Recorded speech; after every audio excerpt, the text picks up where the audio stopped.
I didn't Did you do break it? I didn't do the at everyone. So now, all right, we are definitely live. We have been live, and I have been behind on saying so. All right, let's do the clap. All right, 3, 2, 1.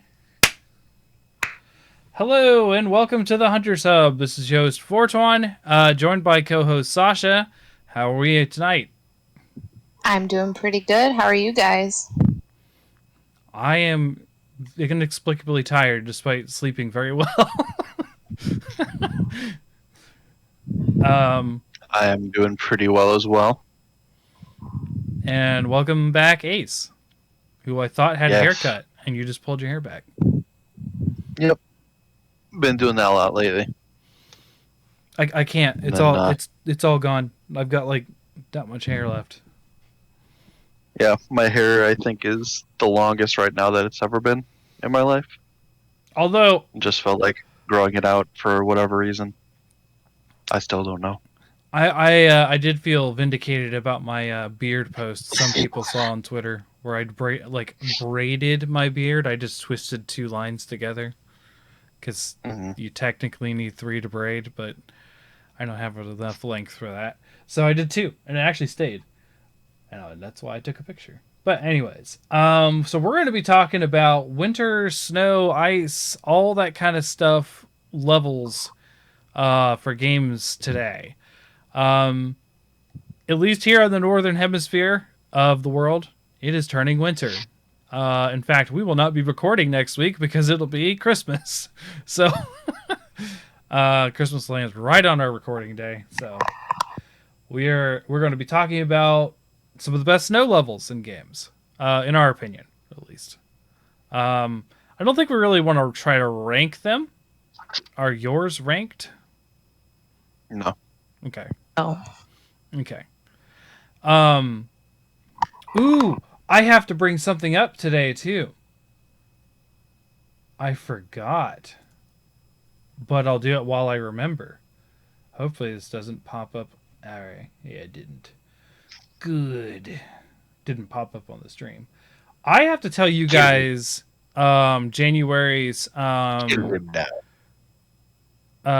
dates, years for the oh boy. I've been dying to hear. The SmackDown 2.0. That's right. Yeah. First of the year. So I have a couple of ideas of who to bring on. And Preacher said he would be back on if he needed to as well. So I don't think we have any issues having someone fill in. Okay. Now just don't open it up automatically where the stream... Oh, yep, you did. Stupid thing. Nice! People saw it for a split second. All right. So the years are... You ready to write these down? Oh boy. 2003. And they're in order. So, from oldest to newest. 2008. Which means by the second year, we are already looking potentially at achievements. Yeah. 2008's a good year. It's like a vintage wine. 2012. Oh man. 2017. And then a really close one to that, we're going to do 2019. Now, all right. I have the questions through 2008 done. Still have to do the other 3 years, the newer 3 years. But yeah, that's where we're at on that. So, sometime in January, we're going to be doing that. Probably not 2 weeks from now. We're probably going to do it after that. Because 2 weeks from now is going to be our Game of the Year discussion. So, in that one, so I also do this with the Bickering Bucks guys, and I'll run this by you because they want to do this. I don't know. They're really into a dishonorable mention for some reason. I don't I don't know what came, like, that's not my energy a lot of time, but they really want to dog on something for some reason. So the format for that usually is our top 5 games in order, and we'll just round robin between us and talk about them. But I do normally have us throw in an honorable mention, but they also want to do, like, Bickering Box wants to do a dishonorable mention. So if you want to do it like they did, we'd count down 5-4, have the honorable mention, 3-2, the dishonorable mention, and then 1. Now, they were being crazy and trying to say 5-4-3-2-1, honorable mention, dishonorable mention. And I'm like, no, I am not ending the show on the dishonorable mention. That is not what's happening. You build up to it. Tell them to watch Mojo. That's how Doesn't you it- do your counts. 3-2, dishonorable mention, 1. Mm-hmm. Yeah. Yeah. They're I don't know what they were. They were so bent on that. And I was like, no, I am not ending on the dishonorable mention. That is a hard no. Hard veto. I will cut it and I will re-edit it and splice it in somewhere else if you make me do it. Because I am the one editing this shit. Nice. Like, it will not happen. I guarantee it. Mm-hmm. Fair enough. So yeah, we're going to talk about our favorite games of the year 2 weeks because we don't have an episode next week.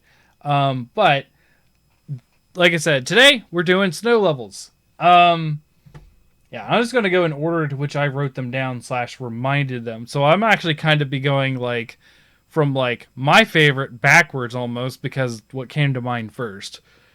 Not really. I'm not really ranking them, but just like those are what came to memory quickly. So who wants to lead off tonight? I can. Okay. All right. Hit us with your snow level.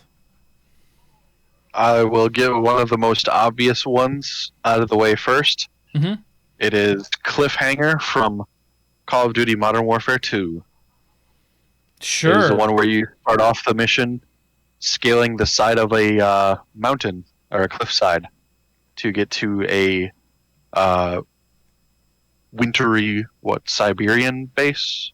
Russian base? Okay. But yeah.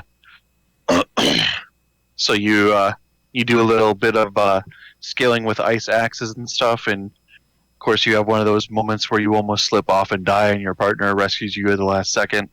Yeah, I mean, typical action movie / Call of Duty / every single mountain climbing scene in anything ever. Yeah. Mm-hmm.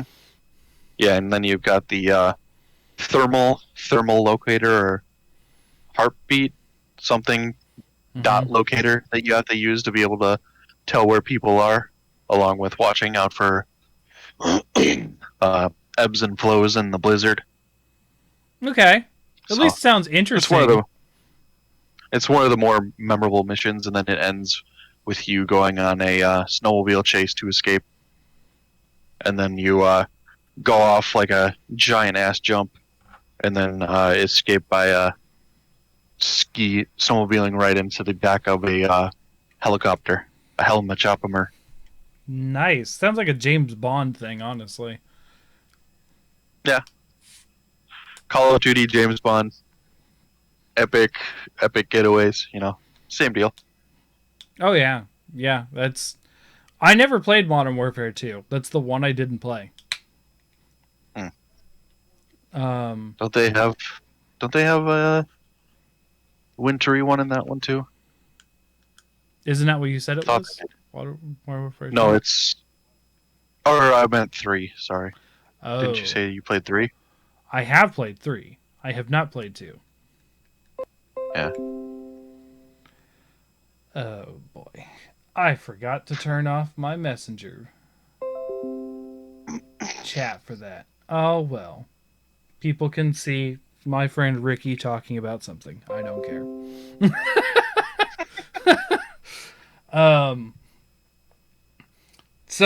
Okay. So, which system did you play this on? Was this like... PS3 and then also on either PS4 or PS5 because they did like a series of remasters. So I played through the story again on either the 4 or the 5. Also, I can't wait to get the purple faceplate cover for my PlayStation 5 once that finally comes up for pre-order. Did you see that Oh they announced yeah, those? I saw that. That is like a Lakers purple. That looks cool. Yeah, I like it. And then you can get your non-D brand dark faceplate without having to worry about being I didn't realize sued or those whatnot. faceplates were detachable. Mm-hmm. Okay. Yeah, you didn't realize that? No, I just set it up and made sure it worked. And then it's been in the same spot since I've set it up. The storage expansion, dude. I didn't expand the storage on my. You're talking about my PS5, right? Yeah. Yeah, Yeah. you should expand the storage. But I delete games when I'm done with them, usually. I've gotten a habit of that since the Wii U, because the Wii U had such a small memory that I was just like, if I'm done with it, I'm done with it. Which I But really, you don't have to. I really hope. Now I'm thinking about that because I did have that habit with the Wii U. Did I leave the Metroid Prime stuff on there? I thought I did. I hope I did, because else I couldn't get it. Because isn't that store closed? Like, I think so. yeah. Or at least I think they removed the ability to use credit and debit cards, so it's technically only Nintendo money, I think, Yeah. if it's still open in any capacity. I mean, I own it under my Nintendo ID, which hasn't changed, but I don't know, because they closed off a bunch of stores, Nintendo stores, and I don't know if the Wii U was included yet. Anyways, so Modern Warfare, I'm confused now. Was it 2 that was 2. on? Okay, yeah, that's the one 2, I did not play. All right.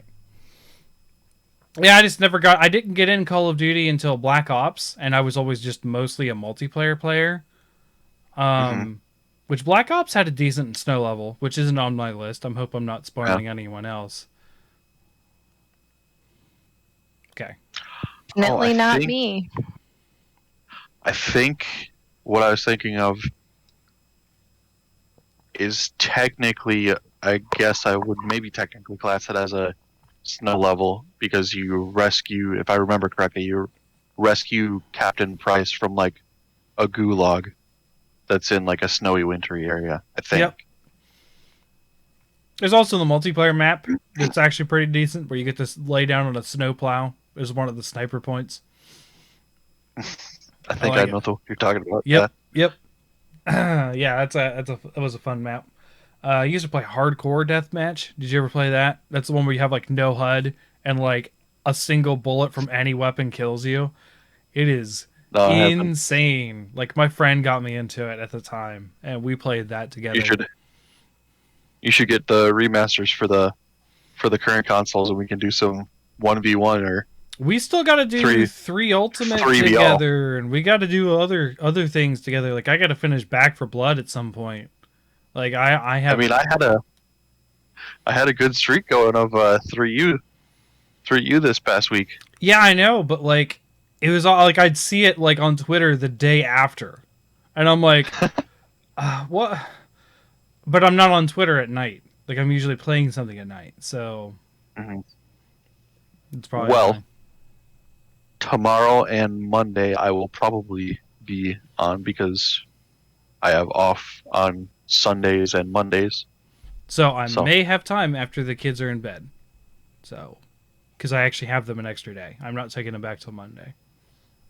So Gotcha. I won't be driving 4 hours tomorrow night like I normally would be. So that's delayed till Monday. I think we just need to get you your own hyperspeed loop so that you can complete that trip quickly and get it over with. Goodness gracious, my life would have been so much better if teleportation was invented. Oh my gosh. Like, or let's just get you your own helicopter license. And your own no, helicopter I'd go bankrupt on the fuel alone. So as a joke, no kidding, as a joke, the family business talked about getting like so our company name is Innovative Functions, and we had Mm-hmm. uh uh like a joke of like, let's get the emergency Innovative Functions helicopter so we could get to customers faster, because sometimes we have customers that are like 2 and 3 hours away, so like Yeah. that's a whole day. And I think we Right. lost Sasha. I don't know if we lost her at all, but like she is frozen, the lights are off, like Yeah, there's Christmas lights in the background. I wonder if potentially power cut out then. yeah, I'm gonna Because it kind of check looks like she that was out. confused.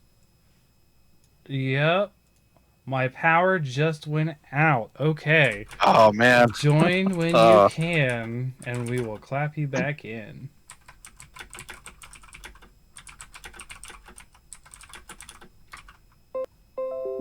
Yeah, we were worried about that this week because, you know, we had the winter storms that were going on because it was fucking 60 in December.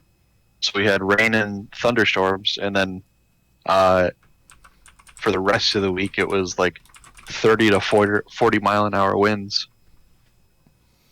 Yeah, I understand. And then some of the houses in town got far worse because we just had like a couple small branches break off and like land on the roof, and they didn't really cause any damage. On our local fire, crime, and rescue Facebook page, there was a house that had a tree fall down and one of the branches just straight punched through the roof. Ooh. It was like it looked almost like as if, you know, you had a cardboard box and just shoved a pencil through it. It looked like that. That's scary. Yeah. Luckily, it looked like it was only like a breezeway or like an entryway, so it didn't look like it was that bad. Hello. Hi. The power went out on my entire street, so I'm on my hotspot. I'm gonna do my best. That is some dedication, Sasha. I appreciate that. That is some dedication. Hey, you know, this is what we have hotspots for, right? I don't use it usually ever. So is your okay. is your laptop Taras. still recording? Like, did you lose my laptop? My laptop is recording. I'm gonna turn my. I don't know how long my power will last on the laptop, though. Sure. I'm gonna turn my brightness down. I don't have a lot of faith in this, though. Boy. Okay. Well, we will do what we can. If it dies, I understand. Yeah. So I'll send you a rest in peace text when everything goes. You just need to get a power. You just need to get a power inverter that has a hand crank on it, so that you can just sustain. Wow. I didn't expect you to come back on the hotspot. Like, you're like, maybe I will try it. Like, it's fine if you don't. But like, okay, cool. We'll see. All right. How about let me talk about like 2 of my games so that when I inevitably lose my power, you guys can carry on without me. Yeah? Sure. Yeah. Let's do that. All right. I'm so sorry that this is going on. It's like worst timing ever. Not your fault. Control. Yeah. Yeah. Okay. So the first one I have is from Crash Team Racing. And it was one of the Grand Prix that when the game first launched, they were doing like monthly or quarterly kind of Grand Prix. And the one that came out in December of 2019 and it ended in January 2020 was the Winter Festival Grand Prix. And the main track was the Gingerbread Joyride. That sounds fun. And yes, and you could. The point of the Grand Prix was you would rank up and earn a bunch of points, and then unlock special skins, characters, carts. So some of the themes that they had were the carts were the Nitro Sleigh, the Candy Cone, and the Snowplower. Which the Snowplower looked exactly like a snowplow, and it was for the bigger. Yeah. The bigger guys. The heavy racers. Yep. And some of the skins were Reindeer Crash, Rabbit Pajamas or Monster Pajamas for the baby racers, Winter Guardian Spyro, Elf Coco, and all of the paint jobs that you could unlock was like Candyland. So Okay. it looked like candy glazed, sounded like donut flavors. Some of them did. So it was pretty cool. I had a lot of fun playing it. I think it was actually the last Grand Prix that I did play. I don't think I've played that game since. Oh, wow. But it was Went fun. out on a high note, I guess. Yeah. Okay. All right. And then the second one that I'm going to talk about, I'm going to kind of marry everything, and I don't really want to talk a whole lot about it because I don't want to give Blizzard all this attention, and I don't want to, like, ignite an itch that I can't scratch because I don't play WoW anymore. But Sure. The Feast of the Winter Veil that happens at the end of the year. It's about a 2-week event that's in game and everything. All the major cities are decorated with trees and lights. I especially always like Thunder Bluff, even though Thunder Bluff looked the same all year round. They just put Christmas lights strung up between the bluffs. It was actually kind of cool. Yeah, and you could get. I remember last time I played was Wrath of the Lich King, and they had like reindeer. This special thing for your mount, where you would turn your mount into a reindeer. And all the elf clothes. I think you could like dress yourself up as Santa. Do I have power? Looks I like think it. I might make it through. Yes. Okay. Yeah. Hopefully things will be all right. Yeah. Okay. So yeah, and then the other thing I was going to marry with WoW was also a special mention of Winter Spring, which is one of my favorite areas of the game. It is in Kalimdor, and it was, if you played it originally, it would have been part of Vanilla WoW, and you had to do a lot of work to get a Frost Saber mount, which is like a saber-toothed tiger. Oh, yeah. Okay. So I did play it originally where like almost a month in game for dailies, and 100 gold, which was really hard to get back in Vanilla WoW. It was. Yeah. Yes. Yeah, 100 gold, you were rich. Yeah. Well, yeah. If you could ride mounts, you were rich. That's fair. Yeah. Wasn't it like 50 gold for like the first one or something like that, or 35 or something remember like it was, you had to be, I think, level 40 to get like riding training, and it was really expensive. And then flying training, out of the fucking question. Yeah, it was like 1,000 gold or something like insane like that, and it's just like I've never even seen 1,000 gold. Like, yeah, I couldn't afford flying training until like I got really serious about one of my professions and getting into the economics of the game. Yeah. Geez. But the Frost Saber mounts were super cute, and I loved Winter Spring as a really nice winter area of the game, snowy, which is quite a change for all of Kalimdor. And Feast of the Winter Veil. Alrighty. All right. I'm going to switch from my hotspot back to my Wi-Fi in a little bit, so if I in and out, sorry. Yeah. Okay. That's all good. So I'll talk about one of my favorite, and this is an actual true level. This isn't like a whole area or something, which I will have a couple of those.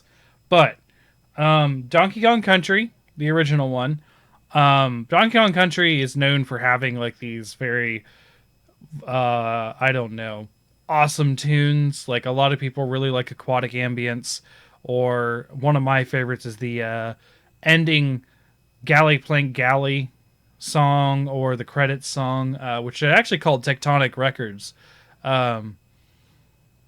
Yes, Ace? That's reminding me, have you ever seen the video game music video where a guy plays like a keyboard and does like a whole bunch of like stereotypical game sounding themes? I've seen That's a what few. you're reminding me of right now. Yeah, I've seen a few I've seen a few different renditions of that from different people. Yeah. Um, Mhm. there's one where the guy looks really angry while he's doing it. It's really funny. I don't think he's doing it on purpose. He just looks super serious, which ends up looking super angry. Well, yeah, the bald guy I don't know if where he's he's like bald, but he's got a beard. the one that. Oh, it might be different then. Mm-hmm. Okay. Looks like as Sasha was switching, we have lost her momentarily again. But Mhm. back to Donkey Kong Country, there's a whole world that is frozen, and there's a lot of really cool levels and some really good music that sort of like the shift in the game in the ice zone is very like lonely and very dire. Like there's a lot of blizzards. It's like very ominous music at times. And then you get to the level that I want to talk about called Icicle Caverns. And you're just met with this like jingle bell, like energetic ice crystal theme. And it is so cool. I remember walking into this level as a kid the first time. Now, granted, I played this this came out when I was 7. Um, and I played it when I was 7. So like Donkey Kong Country was like one of the first what I'll call collateral damage games. As in, my dad bought it because he wanted it, and I ended up owning it because he never played games. So Right. he had loved Donkey Kong from the original arcade stuff when he was a teenager, right? So Donkey Kong Country's coming out, and he saw this promotional video with me about all the cool graphics that was 3D rendered and then spliced into 2D, and you know all that stuff. You look into Donkey Kong Country, it was like a technological masterpiece for the Super Nintendo for many different reasons. And I remember getting to this level, and as a 7-year-old, you're kind of like, I don't know if you're like me, but as a 7-year-old, I didn't give a crap about the music in the game. I didn't give a crap about a story. Push buttons, make monkey go. Like that was how I played that game. This level stopped me in my tracks. Just just the music alone. And I have put that music that is a sort of like an HD remaster of that song on our pod chat for the weekly Hunters Hub. So if you're part of the Discord, which I highly suggest if you're a listener to join our Discord, it is free to join, and you can find me on Twitter to get you to join if you don't have a join, but if you're not on the Discord. But anyways, yeah, this theme is so cheery and so light in compared to all the other ice levels in the game, and I actually consider it very Christmassy. Mhm. So I actually, when I have like a Christmas playlist, this is actually on there. Like I have a couple renditions of this song on there for my Christmas playlists. Because it's just like just so, I don't know. It's just icy and happy. I don't know. I like it a lot. It's one of my favorite themes. Period, for like thinking about snow and ice. And Right. this very cool Icicle Cavern level just like sold it for me. It pairs very well with the level too, with like a bunch of, you've got ropes in the level that are icy, so you'll slide down them really quickly. And then you got purple ropes, which don't ask about the physics. It's just a game. You'll slide upwards on the ropes.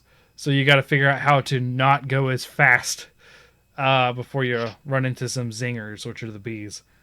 Uh, Yeah, it's just like it's a great ice level. It's solid one and a lot of solid ones in that game. Yeah, so Ace, second one for you, and then Sasha, do you want to go ahead and do like number 3, or Yeah. when Yeah. it's up to you? I'll wait. Yeah. Yeah. Let's everybody catch up, and then we'll go. Okay, so we'll skip you once, and then you will. Okay. Hopefully, power stays, but yeah. next one is also another fairly obvious one.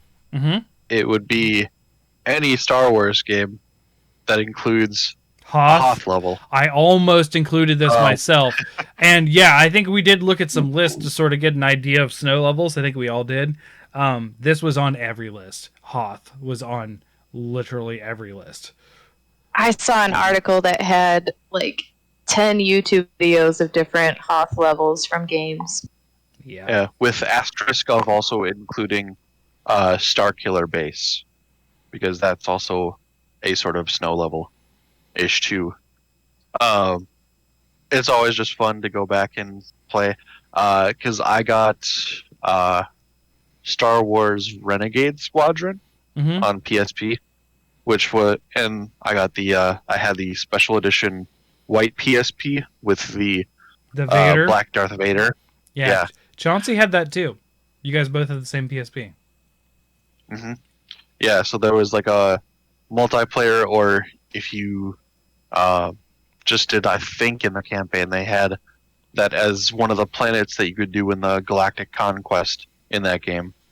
So it was always fun to go and either right away get into a speeder and try to take down the AT-AT right away, or to sneak in as a rebel, hijack one of the ATSTs, and just rocket any stormtrooper that came near me, because I could basically whittle away all their enemy soldiers and I didn't have to worry about any bases. Okay. I will say the one that the Hoth level that's memorable to me is the Rogue Squadron one on the 64. Because that's the first time as a player I ever got to go against the AT-ATs. And for me, I'm a Star Wars fan. I like Star Wars. But my biggest thing in Star Wars has always been the vehicles. And the AT-ATs have always been like sort of like equivalent of like a woolly mammoth in comparison to everything else. It's like this massive just tank of a ship / vehicle. And well, like I mentioned, save up and you can get the new $800 super AT-AT Lego set. No. Which has like, I may have got a Christmas bonus, but it does not go into that. Parts. Nope. I do not have the time or patience to do that with Legos, and or put it somewhere safe away from the girls. That is not possible. I mean, there's also a $160 version. I can't. Not for Legos. I can't. I am super into collectible trading card games, and we talked about this last week, and I still won't spend that much. I don't care. It's just not going to happen.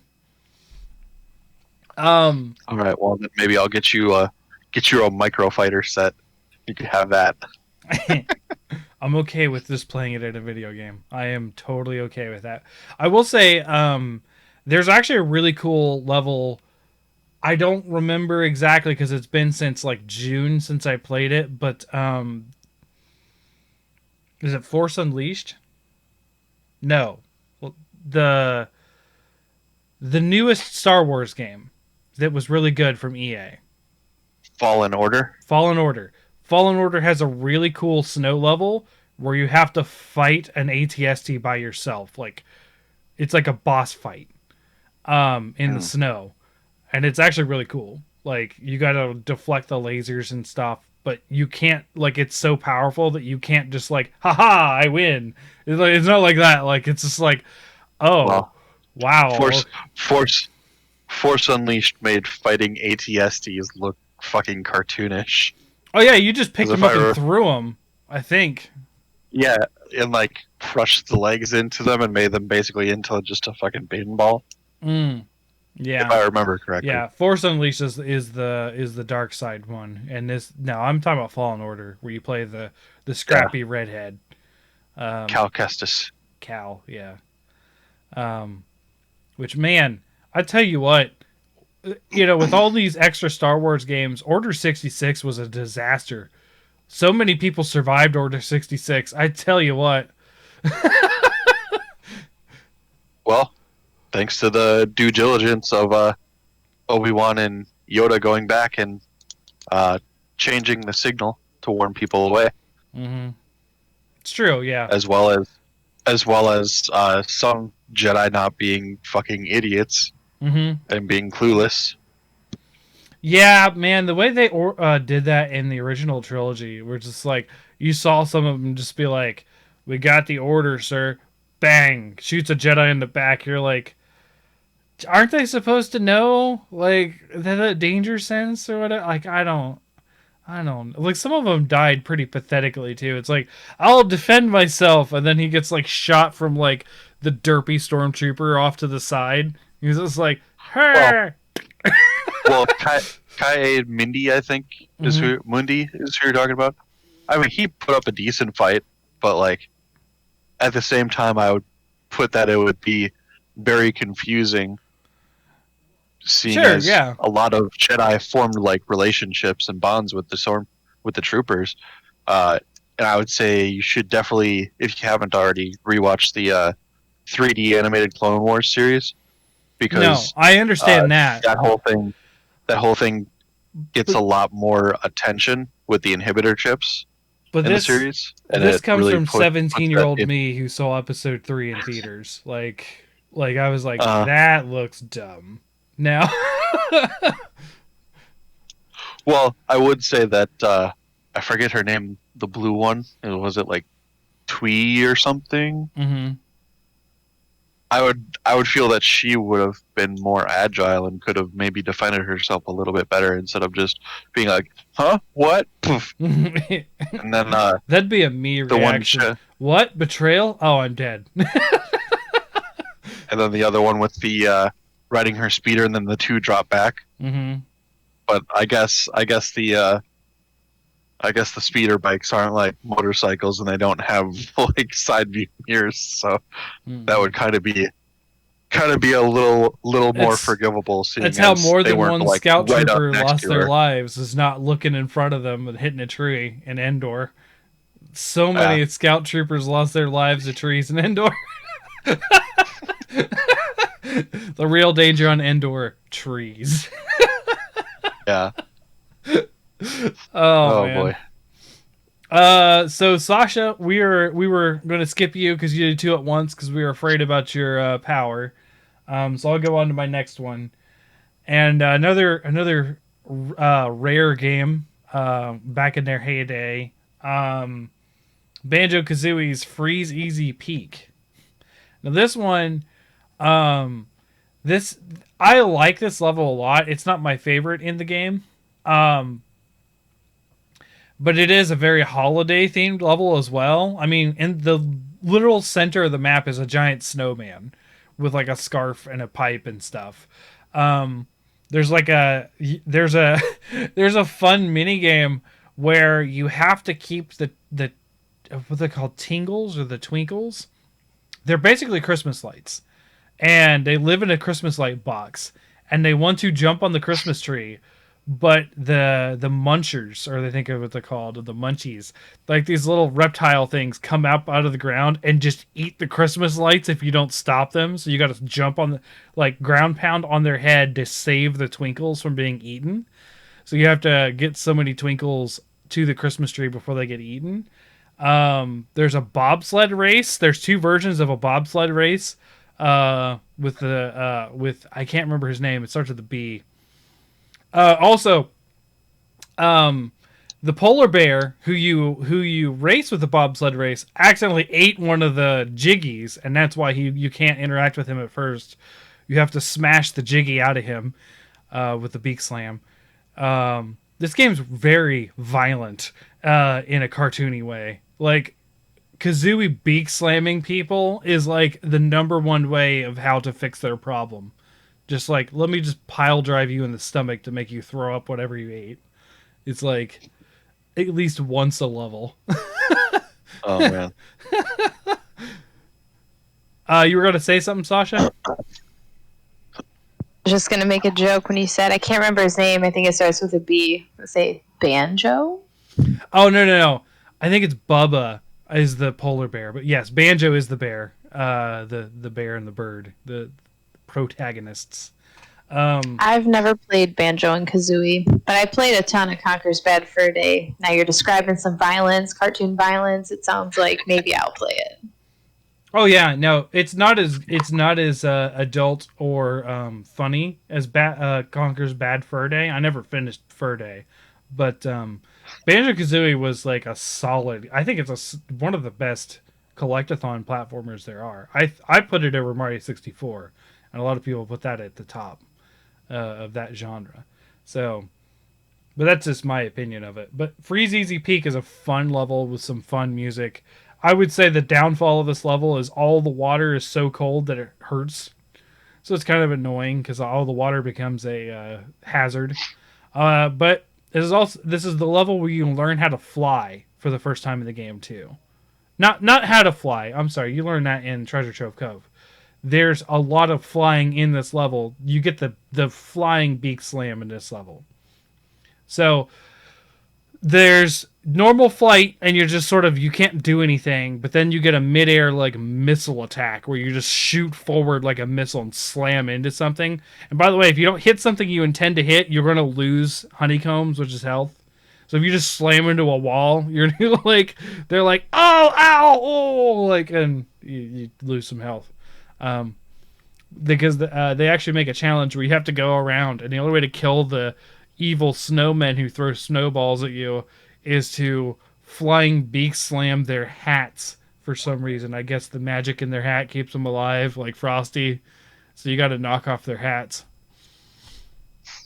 It's Banjo-Kazooie at its snowiest, and it's good. There's a walrus you got to race as well. The funny thing is in this level, Mumbo Jumbo, who's the witch doctor who turns you into things, he accidentally turns you into a washer machine on this level, and said, "Oops, wrong game." Only for later on in the next snow level in Banjo-Tooie for you to actually play as a washing machine, which was really funny. But you actually turn into like a smaller walrus, and that's the only way the walrus will let you into play is if you're also a walrus. It's really Nice. it's a fun, crazy level that's in the snow. Very cold themed because the cold water and that kind of stuff. The snowmen, the Christmas lights that get eaten. It's so funny when they get eaten too, because they all like there's a generic like wee sound like when something's jumping, it's like real tiny or something. It's like, oh, it's so cute, and then you hear this, and you hear this glass shattering, and they're like, ouch! It's like you just died. What? You just said ouch. Like, oh boy. I mean, theoretically, ouch is better than just like pained, labored screaming. Yeah, just horrific screaming. Scarred me as a kid. Like, I mean, I wouldn't have been that bad though, because like, I was probably 10 at least by that time. I'd have been fine. Anyways, so Ace, we're back around to you for your third. My third will be the winter season in Last of Us, Okay. where you begin after Joel gets a new body piercing. Yeah. So Yeah, that's one way to put it. Yeah. so you start off, with this winterscape open in a That's basically hair. where you pick up after Ellie has just killed someone, right? Like this is like your months later kind of deal. This is actually a very significant point in the game. Yeah. Well, that was earlier, Mm-hmm. but this is like when you escape from the university. Yeah. And then this And is Joel's after. has to heal up, so she's been taking care of Joel the whole time. Yeah. And Yeah, this is and where so you pick up begin again. with this snowy, wintry scene, and a little hair pops out of a hole, and then arrow Ellie scavenging for food. So you actually get to play as her. And something that I did not know at first was that you could pause before you go to hunt the continue hunting the deer that runs away, you can pause and go through her backpack, and she'll actually express some stuff about some of the things that she has in there, like a note from her mother, the toy that she saved from her experience with Sam and Henry. I think there's also the Firefly pendant from Riley, which if you play the DLC, you'll learn about her character more in depth. Yep. And then there's also a sort of extended winter area in that, because that overlaps with the time between the university and the winter lodge. But then, like, you go past the winter lodge and you get to meet David and his fun-loving crew of cannibal people. And then you get to find out all about his attractions, and you get to be creeped out and traumatized by that.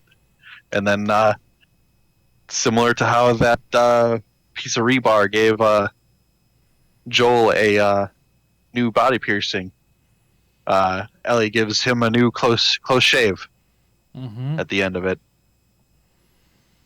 And it's a very, very distinct moment in gaming, in my gaming memory at least. Very somber. Yeah. I will say that a lot of... I liked that game, but the only thing that really stuck out to me, like really hit home for me, was the end for that game.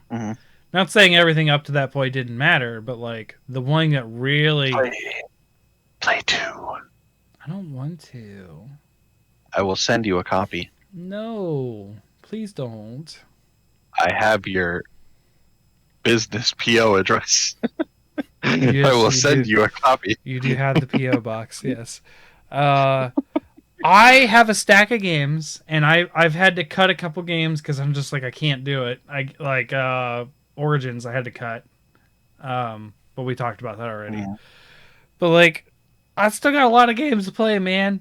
Like I just started Kenna, the Bridge of Spirits, the game that won Best Independent Game. I just started that.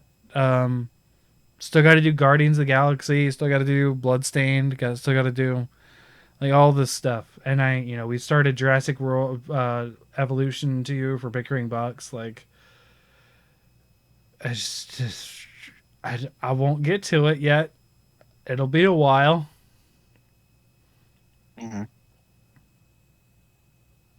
Yeah. So, what would you call that? What would you like? What would just? Well, because like I said, it was all encompassing because it's winter. Yeah. Oh, it's just called winter. Because it's the season. Yeah. Because you go from the outside to like a coal mine as you're dealing with a swarm.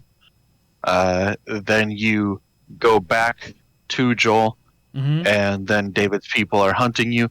So then you run to the lodge. You get captured at the lodge. Then you go to David's town, and then you end up killing David. And then you and Joel both escape.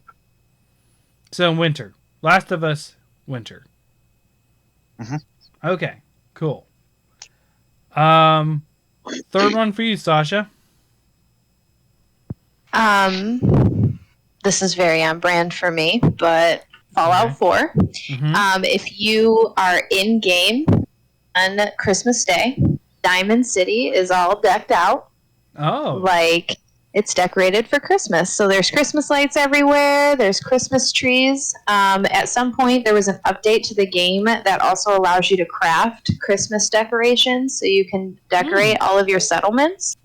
I actually, surprising for me because I'm not a big Christmas person. In one of my towns, my main character's settlement is permanently decorated like Christmas. I mean, there's bars everywhere, and I felt like everybody would be in the Christmas spirit if they're drinking all the time. So Fair. I just decorated it that way. I feel like they missed the mark on this because if all the music is dated to like that 50s or the Rat Pack stuff. Mm-hmm. Why is there no Dean Martin Christmas music on Christmas Day? Yeah, true. That is valid. That would very much be there. Yes. I think it would be just a nice little chef's kiss to that. They also decorate for Halloween on Halloween in-game date as well. Okay. But it's not as pretty, I think, as the Christmas decorations. I kind of agree with not describing Halloween as pretty, though. I mean, it's just not supposed to be pretty. I love Halloween. Sure. I love Halloween. But Halloween's amazing. Don't get me wrong, but I mean, it's the opposite of pretty. I think. I don't think it's ugly, but it's not supposed to be pretty. Well, that's why you got to do the Tim Burton approach and marry the two. Solid movie. Dun, dun, dun, dun, dun, dun, dun, dun, there dun, is one of the there few is a Tim Burton skull movies on the I top like. of my Christmas tree. Nice. Ripley requested a skull on the top of the tree because I think I warped her. She thinks Christmas and Halloween do go together. Yes. Okay. I mean, I like it. Nightmare Before Christmas. It's a thing. Yeah. Our big ornament that I always do is ever since the Yarn Yoshi came out, there's a Yarn Yoshi on the tree. Nice. That's been my thing. So Yoshi is like a Christmas thing in this household. This is something I did. We needed a decoration when Cece was really young, and I had her as a baby put the Yoshi in the tree, and it became a thing. Mm-hmm. She'd have been 2 months old, so she was just barely grabbing onto things at that time. So, she put it on the tree, like in quotations, like. Yeah, that's cool though. I never played Fallout 4 because my friend Brian tried to get me into 3, and I was just like, I can't. The FAT system, it hurts. It hurts my FPS brain. Play Fallout 4 without VATS. I know. I've been told that before. I did get New Vegas, and I will eventually try it. It is on my PC playing list. Also Fallout Tactics, because that was on sale at the same time. Okay, so my number 3. I'm sorry, this is breaking the rules. It is not a level. It is an entire fucking game called Lost Planet. I love this game, and it is winter as hell because you are in the middle of an ice age on this planet. And you are fighting the elements and fighting to survive against the cold using the bioluminescent and heat-inducing gel that is secreted by these creatures called acrid. And you're using what they call acrid as a fuel to keep yourself warm. So in order to survive, you have to kill these monsters. If you're in a harsher environment, you have to kill more. And basically take their blood and use it as a heating substance for your suit and or mech. Nice. Sort of like current dinosaur levels of stuff. Yeah. Instead of waiting like hundreds of thousands of years for their bodies to turn into oil, just get that right away. Yeah, well, it's a special thing they secrete and or produce to stay warm, these creatures. They've adapted to do this. It's like a chemical reaction more so than anything. Right. And people just harvest it to stay warm on this planet. People are settlers on this new planet, basically. You're part of an expeditionary force on this planet. That is militarized, but there's already like fighting over the planet through corporations and stuff. It's been a long time since I played, but in the first game, you are in what they call an unprecedented ice age. The second game, it lightens up and warms up. There are tropical areas, but but you still need the acrid to survive because you still do have to go to other areas, and it is your ammo eventually. Oh, kitty cat. So yeah, Lost Planet She wanted to visit. is a solid snow game. Not just a level, but like there is so much mechanics about staying warm and stuff, and just harvesting the acrid to stay alive. It's like equivalent Hmm. to Dune Spice, except spice Yeah. is for space travel, where it's a high commodity item, whereas this is like I don't have this within 20 minutes, I am dead. Maybe even sooner because you will freeze to death. Space travel and blue eyes. Yes. Well, you don't have blue eyes in this, but it is also a Capcom title and did have a Monster Hunter crossover where you got to wear the Rathalos armor. Hmm. So that was cool. That's you. As usually most non-Monster Hunter game crossovers. Well, it was one of the earliest, actually. It was one of the earliest Mhm. crossover games. Because And I'm pretty sure I mistakenly bought the expansion or the crossover pass for it back in the day because I did not understand what downloadable content was. That's unfortunate. All right. So yeah, Lost Planet. It is actually rather cheap and a decent PC game as well. So I suggest if you guys have never played it, it's actually a really fun game. It's got some really cool concepts, and I totally used those concepts when I came up with some variations on the Remoraz for D&D monsters that I wrote about.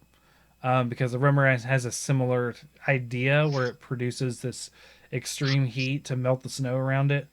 So I just used it as acrid and made other monsters out of them. So Ace, your fourth snow level. My fourth is going to be the Bear Spirit area or the Tundra area in the Pathless. Okay. You remember what the Pathless is? No, I do not. It is that game where it's sort of like rhythm and timing based. So you play as an archer that has a hawk friend, and then Oh, there's wasn't the this like floating island in the sky. Wasn't this It like was one one of of the the extremely early PS5 releases? yep. Okay. Yeah, So I this never is played like it. one of the you should. It's pretty relaxing. It doesn't have that much challenge to it, I would say, because I don't think on the four insular bosses Mm-hmm. before you get to like the end stages of the game and face the final boss. They aren't really too hard to beat. You sort of get the pattern of how to fight them.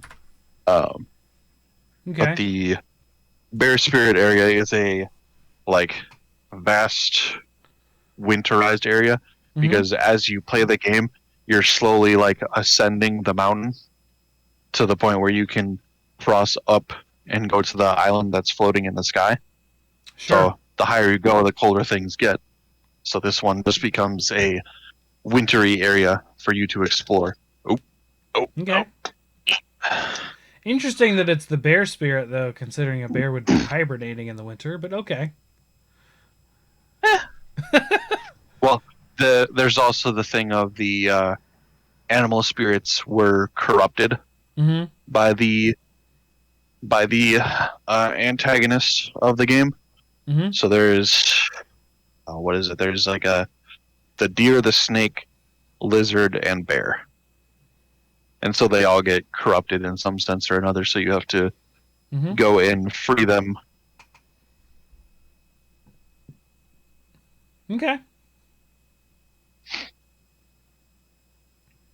All right. I don't have any context for this game. I can't. I'm sorry. I can't add anything. I never. You should Yeah, I've never you should heard of play it. it. It's pretty relaxing and nice to play. I do believe my next rhythm game I'm going to try is Bullets Per Minute. I have it. Okay. I haven't started it yet, though. like I said, I have an immense backlog at this point. It's just, Mm-hmm. it's getting there. I'm definitely. Yeah. I've not. I like as you have known in the past. I normally don't have a backlog. I've normally been like, okay, what's next? What am I gonna play? I guess I'll go back to Monster Hunter. But like out of nowhere, I just acquired a bunch of games that was just like, yeah, I gotta play these eventually. Nice. Okay. So, Sasha, number 4. I have Ice Cap Zone in Sonic the Hedgehog 3, Okay. where you are Sonic on a snowboard. And I don't know, I just like that level. I like playing, I kind of like the addition of vehicle into it. It's not terrible mechanics either. The boss, Sure. I think, is like the egg freezer or something. I can't remember what the boss is, but he's got like a Freeze-O-Matic or is his gun, and obviously it's a Sonic game, so the music is pretty fun.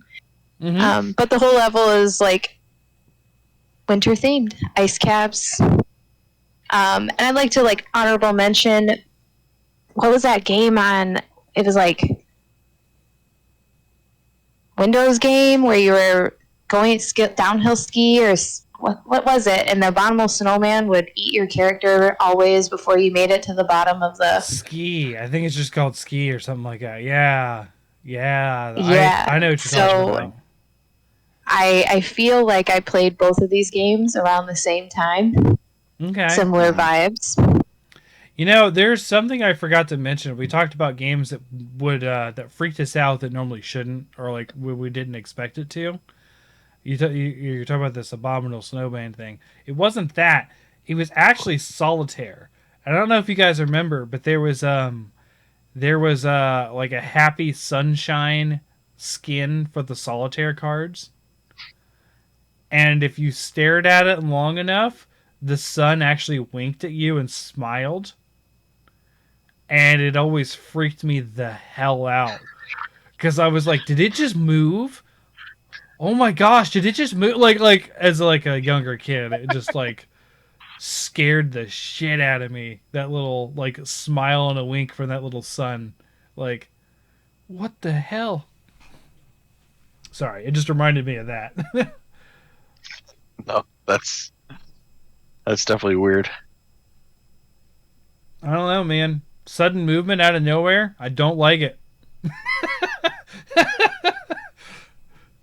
All right, so I know what to put in a horror game if I ever get to develop one to fuck with you. Yeah, something is just standing still and then suddenly moves. That'll check out. That'll get a lot of people. It's not an uncommon one, at least. You should check out the Forbidden City, because there's golden statues everywhere, and their heads move when you turn away and you look back at them. Now they're looking at you. See, I don't think that freaks also me out as much as like seeing it move when I'm looking at it out of nowhere. No, the game was gaslighting me for a little bit. Like I kept hearing what sounded like Moving. a sword coming out of its sheath. Oh. And then I started to catch on. I'm like, are they fucking looking at me right now? So then I started moving around deliberately to see if they would turn their heads. Yeah, but at first it was freaking me out a little bit. I get it. So two things. That just reminds me of there's like a horror game that has like mannequins that will like pop up around and behind you. Yeah. And then because it wasn't meant to be creepy or scary, but because they were lazy with the programming, there's the notorious Sherlock Holmes game where Holmes, whenever you like turn or walk away, they programmed it so that he's near you they don't have like a walking cycle for him, so you'll just like turn and he'll be like right there. And there's like a video. I'll look it up and send it to the group. Are you talking about Watson? Oh yeah, Watson. Okay. Watson, where he just like teleports around and is just like right around you the whole time Yeah. with like no explanation. You don't hear footsteps. You don't see him move. He's just there like a freaking paranormal activity movie scene. That is a movie that freaked me out at the end. We had a couple people over and we watched Paranormal Activity for the first time. I did not want to go upstairs when that movie was done. I was like, that legit freaked me out. I was fine up until the end where whatever the monster is throws her dead body at the camera, or his dead body. Oh, holy cow! Yeah, Okay. so I don't know if it was like. Oh, jeez. They Yeah, had a no, deadline to meet. that's terrible. And I'm not saying like it's scary, but like that is just like legit just bad programming. Like, holy cow. It's. I would say it's creepy. If I because was- If I was by myself and I was that's a little too close. So for listeners, Ace has pulled up a video on his phone showing us of what he was describing. And yeah, you take your you take your eyes off of him and you turn around and he's just there. Yep. Yeah, he's like worse than those cats that when you turn around and they walk forward and you turn back and they've stopped walking perfectly in position and looking at you. He's worse than that because he's already there. It's like Slender Man. It's like that Slender Man game. What, does Slender Man not move if you're looking at him? I don't know. Generally not. No. Okay. I know of Slender Man. I do not know the mechanics of Slender Man. I gotcha. Yeah. So So it's not programming a walking cycle. Bad for a regular game. Good for a horror game. I bet. Jeez. Okay. So we got that off of Fun Sonic, times. and honorable mention of Ski game, whatever it is. ski game. Yeah. Free ski. I feel like it's called free ski. Okay, free ski with the abominable snowman that really started all of this horror discussion. Which we have two horror fans on this podcast that don't include me. And right now there are three of us. I am the one who is a scaredy cat. I don't think I'm a scaredy cat necessarily, but there are things that are just like, nope, I'm out. Nope. I will get Have scared. you listened to the Frozen episode? Yes. Yeah, where they talked about Olaf way too long. Yeah. I saw that gonna coming from listen. a mile away. I'm almost caught up on Horror Virgin, but I am going to listen to that one out of order when I saw that Frozen came up. Mm-hmm. Specifically because my child has been torturing me with Frozen, so I need a little laugh. Yeah, no, they're legit for like the good first 15 minutes just recapping the Disney Frozen, and then they get into the actual movie they talked about. Yeah, I've actually been really good about keeping up with them. But my other favorite podcast, and this is sad for me, the Sincast, which is what introduced me to the Horror Virgin, is currently on hiatus because they had a person suddenly leave. Barrett left, and Barrett has been there since the beginning. So it's kind of like if Morg left the show or something suddenly out of nowhere. So, which happened. But hey, we did well because we got Sasha. I'm good with that. So my fourth game is in Metroid Prime, Phendrana Drifts. which is the ice level in Metroid Prime. And I actually really enjoy this level. It's another one of those things where the music really sells the level. It's this very sort of like Metroid is known for being lonely and that kind of stuff, like very desolate. You're a lone bounty hunter against whatever unknown force a lot of the times, whether it be the Metroids, the Parasite X, or whatever existential crisis the universe is going through at the moment, and you're just a single bounty hunter fighting it back, or the space pirates, I think in this case. Phendrana Drifts is a very desolate and very lonely area, and the music reflects that very well. So it's kind of like you're just like stranded out in a blizzard kind of deal, is the way it feels. Which is very usual for snow and ice because snow dampens sound a lot more than other air. Like if you ever notice, like outside is like deathly quiet if you're out in, like in a lot of snow.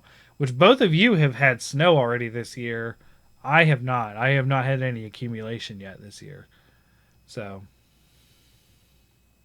Had a heat wave. Every bit that I used the snowblower on last week melted earlier this week. So it was like almost 65 here earlier this week. 2 to 3 inches gone. Like that. I could have just fucking left it. Would have been great for people getting up the driveway, but I could have left it technically. Yeah, and then we got a light dusting today. I wouldn't know what it was like outside. I was indoor for atomic plant training all week, like 9 hours of training all week, and 9 hours a day, I should say, for training all week. So yeah, right. We were just like, this is how you don't die. Cool. This sounds super scary. You'll never be going in these areas, but we have to train you anyways. This is super important. Let's train you for 9 hours straight so that you definitely remember everything. Oh, they make you take a test, and you have to score an 80% or above. There was a person in our class, and everyone has to pass, right? So there was a person in our class who failed the test twice, which means they have to take a remedial course, which means everyone had to take a remedial course. Oh, wow. So, yeah. And they didn't pass because the questions were bad. Like, so you guys beat him up on the playground, right? No, they held down the sheets on his bed, and everyone beat him with bars of soap inside socks. So what ended up really happening is I sat there where we had to stay an extra hour or two that day to go through everything else. And I just sat there on Twitter and Facebook and all these other things on my phone and just tried to interact with people. Nice. So yeah. Anyways, yeah. Phendrana Drifts. Sasha, I'm pretty sure you haven't played any of the Metroid Primes. Ace. Nope. Although they're good games. I am hopeful Santa will bring me Metroid Dread. Ooh, Metroid Dread's good. We just recorded. However, we just recorded the bickering Bucks episode for that. It's actually just came out this week, and yeah, I actually gave it the lowest score out of all of us. Jacob and Brian gave it a 9 out of 10. I gave it an 8 out of 10, but in no way do I find that a bad score. It's just super good. I'm not over the moon about it though, but yeah. And screw people for saying boo-hoo, paying $60 for whatever length of game. It's a good game. Shut up. I mean, people need to get off their high horses and just accept the prices of games. Like, I'll take $60 over the much talked about for years, going up to $100 for like the basic copy of the game. Mm-hmm. Because that was a discussion before this current generation of consoles came out, was that games were going to go up to 100 or up to like 70 or $80. And I'm Well, like, a lot of please PS5 and Series X games are at 70 right now, but yeah. yeah, but those still usually tend to be like the deluxe or like ultimate copies. Like for most of the games, Mostly. they're tending to stay right around the $60 margin. I know when I got Arise, Tales of Arise, that was 70. Mm-hmm. And well, I mean, apparently it's $70 worth because you've been playing it forever now. I put 53 hours into it. Yeah. And I have now finished it, by the way. It is done. I have finished it. Hence why I moved on to Dragon Age Inquisition briefly and went to Kenna. Maybe since I've started season 2 of The Witcher, maybe I should start Witcher 3. Oh, I gotta watch season 2 still. Oh, this has been making me mad. So Chance, him and I have these shows that we're supposed to watch together, but instead goes up there and watches fucking anime instead, and I don't get to watch the show. So now I'm sitting here waiting to watch The Witcher, and then also we never finished Doom Patrol because of that. And Doom Patrol is the DC series with Brendan Fraser. That's actually really good. Like, Brendan Fraser has a really cool part, and it's nice to see him return. And I want to finish the show, but he's up there watching anime and never comes downstairs to watch it. First world problems. I also have not started The Witcher season 2. That's one of what I'm going to plan to watch when I'm off from work for the holiday. That almost sounds like the stereotypical rant against people that watch anime. He's just sitting in his room all day, watching anime, peeing in Mountain Dew bottles. Gross.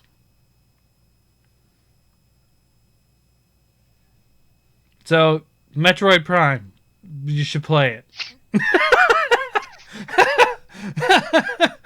I can't say much more than that. It's actually a really solid transition from what was a 2D game to a really solid 3D game.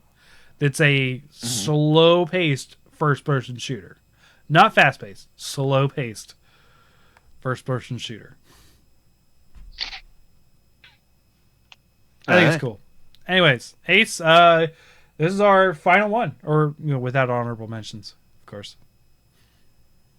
Well, I'm going to give an honorable mention to a game that I have not started yet because it just came out a few days ago.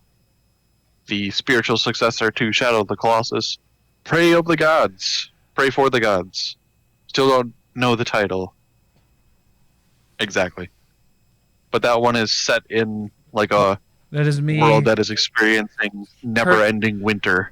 I have to remember when we're done recording. I have to go wishlist that game or something to remember it because that looks amazing. Yeah,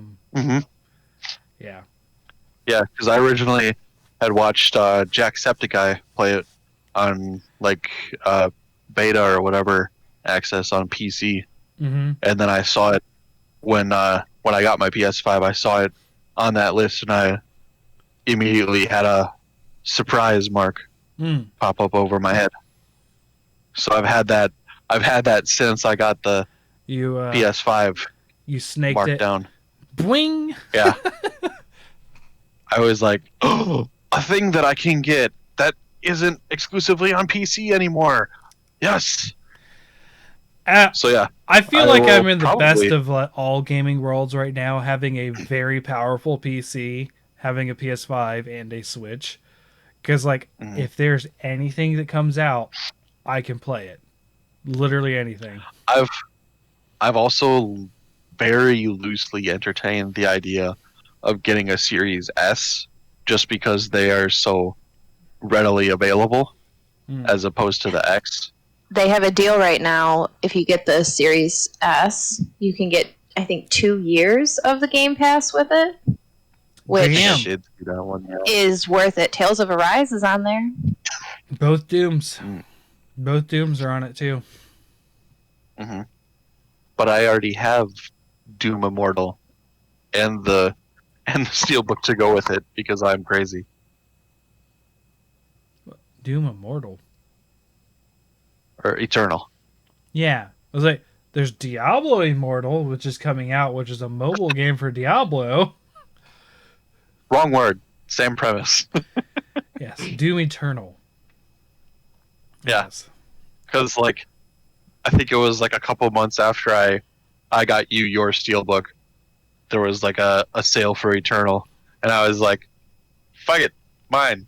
Steelbook. Gimme. Yeah. Game's amazing. That was my... Sasha, you weren't here for last year's episode for the Game of the Year. Doom Eternal was my number one. It was super good. Also an FPS, and I know you wouldn't really super be into that, but hey.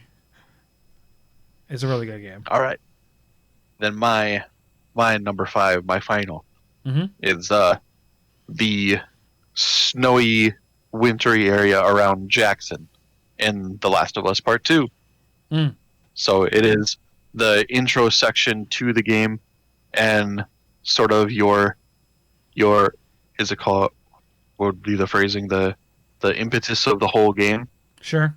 The events that transpire there kickstart the whole game and the whole adventure, where you weave back and forth between Ellie and the mystery character that you learn is Abby. Is she I remember my first... Is she the antagonist that people didn't like? Yeah. Okay. She's the buff redheaded chick who trained after her father was killed by Joel to kill Joel. And like I remember because of how it was transpiring, a lot of the initial hype was that she was possibly Ellie's mom, because they teased that her character's name had 4 letters, and Ellie's mom had 4 letters in her name, so that was the theory. But that is like a deep theory there. Like, how many 4-letter names are there? Like, well, you know how the internet is and how fan bases can be. Yeah, nothing's a coincidence, which is ridiculous. But yeah. Well, I would say it was also a bit of bait and switch on Naughty Dog's part, because they also did that with the trailer, because they cut in Joel at a point where it's actually a different character that meets up with Ellie and is going with her. So they pulled some bait and switches. But like I remember as I was first playing it, and you weave back and forth between her and Ellie, I had the suspicion that this is Joel's comeuppance coming a lot sooner rather than later, because they were talking specifically about one person, and it was him, and I'm like, this is probably not going to be good for Joel. And then she ends up departing from her main group, which is the WLF from Washington, the Washington Liberation Front. And she ends up right sort of smack dab in the middle of a infected horde in winter in like a small mountain town. And the first time playing through that, I was shitting myself, because you end up going right between like a building and a chain link fence, and the chain link fence starts collapsing, so you're like crawling on the ground as like dozens to hundreds of infected are on the other side, like trying to claw and get at you. And as you get through, you get jumped by an infected, and someone ends up saving you, and it ends up being Joel. So right away, she coincidentally ends up meeting up with Tommy and Joel, and they introduce themselves. And the look that Abby gives when Joel is introduced, I was like, "Yep, that confirms it. Joel's who she's looking for, and this is not going to be okay. It's not going to end well." Mm-hmm. And then you sort of have a part two to that when they ride out to the cabin that the rest of her group is staying at. Yeah. Because they again introduce themselves as they escape and fend off the remaining bits of the horde, and there's a lot of glances exchanged between the group, and then Tommy is like, y'all seem like you heard of us before, or heard of him before.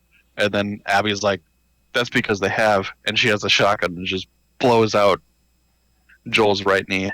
And right then I was like, fuck, because I'm like, even if he's coming back from that, he's not gonna be in good shape. No, shotgun to the knee, you're fucked up for life. That's not a that is not. Yeah. That is not good.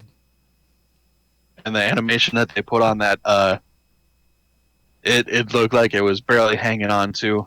And I gotta hand it to Troy Baker. He really kind of sold the pain. Yeah. The pain for me in that scene.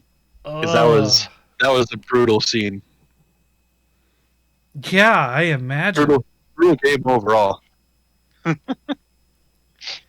Wow. Poor Joel.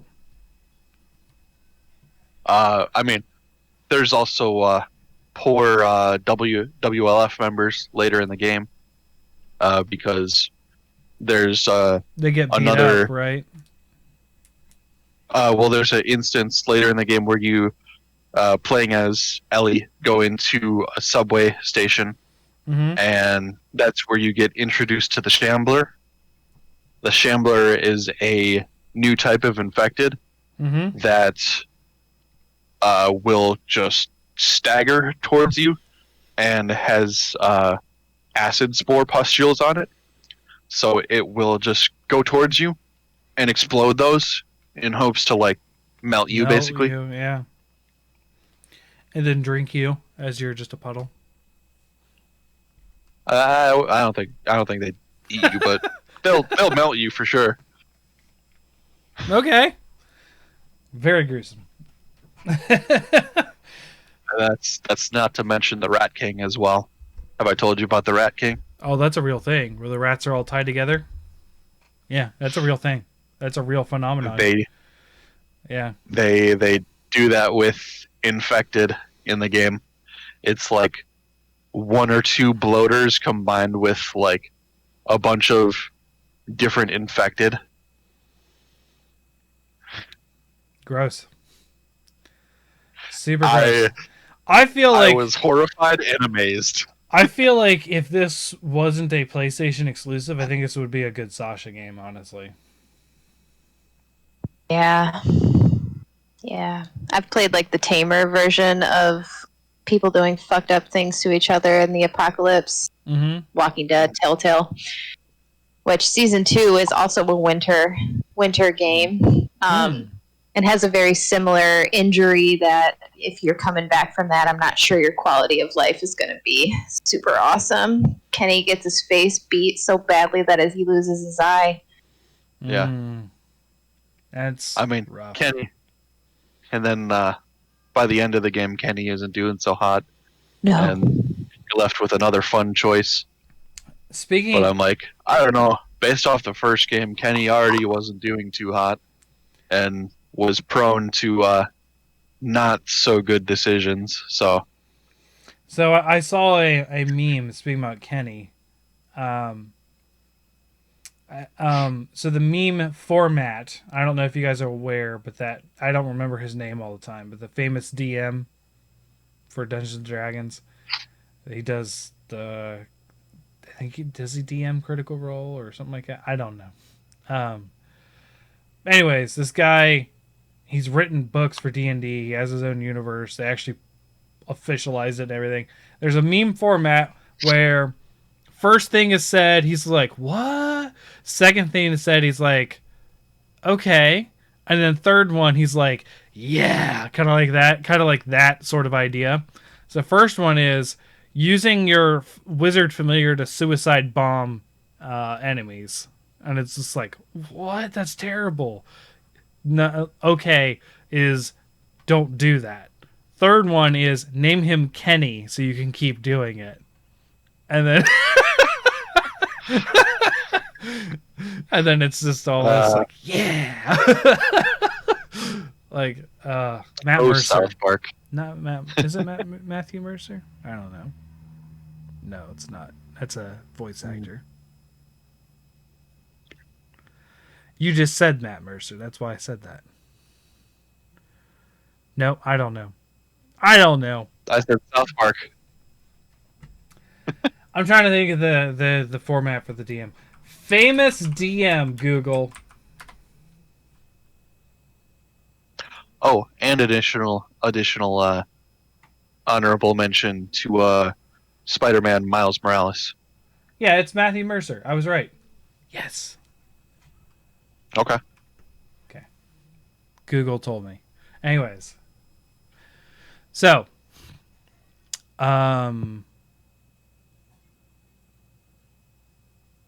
Okay, so my number 5. yeah, I was like Last of Us 2 as I was trying to get there. Sorry. I was trying to recap That's it. cool. All right, so my number 5 I also have not played, but as I was kind of trying to refresh my mind of winter themed games, this popped up in my searches, and honestly, I don't know how I have not played this game. So Dead Rising 4 takes you back to Frank West as the protagonist again. I've played so much of Dead Rising 1, 2, and 3 that I'm shocked I haven't played 4. 4 did really poorly, though, I think. Like, 4 was like the bottom of the barrel when that series came out. Something tells me it is either because I was in grad school or I was pregnant is why it didn't happen. Well, I'm not saying you didn't like the series well enough. I'm just saying I don't think it had a lot of notoriety either. Dead Rising 3 wasn't that great either, but I played a ton of it. Sure. I mean, yeah. But Dead Rising 4 has a Christmas DLC.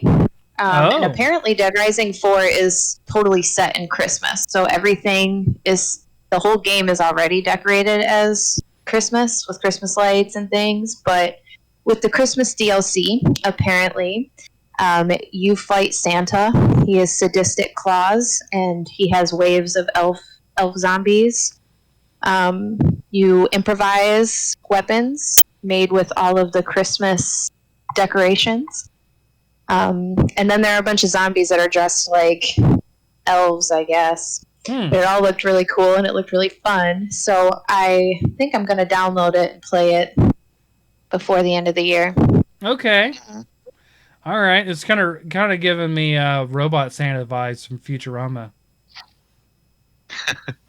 Where a glitch in the program and everyone's naughty. Won't you join me in my slaying tonight?